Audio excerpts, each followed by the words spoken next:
বলিউডের একটি মিষ্টি কণ্ঠস্বর কেবল হৃদয়ই জয় করে না, বরং অনেকের হৃদস্পন্দন বাঁচায়ও।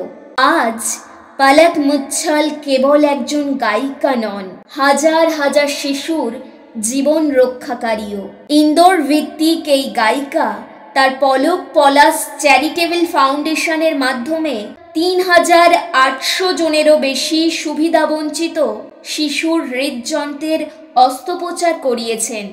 এর ফলে তিনি Guinness book of world records এবং লিমকা বুক অফ রেকর্ডসে স্থান পেয়েছেন। তিনি তার স্টেজ শোয়ের উপার্জন কখনো কখনো এমনকি তার নিজের সঞ্চয়ও এই মিশনে ব্যয় করেছেন।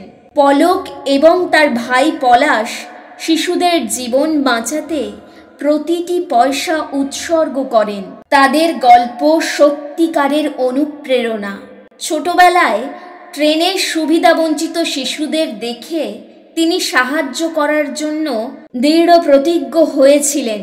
১৯৯৯ সালে তিনি কার্গিল শহীদদের পরিবারের জন্য তহবিল সংগ্রহ করেছিলেন এবং ২০০১ সালের গুজরাট ভূমিকম্পের শিকারদের জন্য ১০ লক্ষ টাকা দান করেছিলেন এবং ২০১৩ সালে তিনি মাত্র ১ বছরে ২.৫ কোটি টাকা সংগ্রহ করেছিলেন এবং ৫৭২ জন শিশুর অস্ত্রোপচারের জন্য অর্থায়ন করেছিলেন।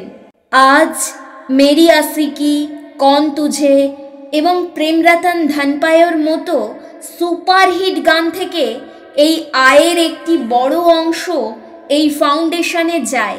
তার স্বামী মিথুন প্রতিটি পদক্ষেপে তার পাশে রয়েছেন।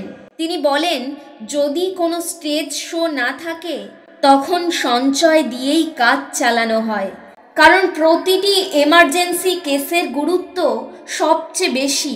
পলক একই আবেগ নিয়ে কাজ করে চলেছেন। এটি কেবল সমাজ সেবা নয়, এটি ভারতের মানবতার সবচেয়ে সুন্দর চিত্র।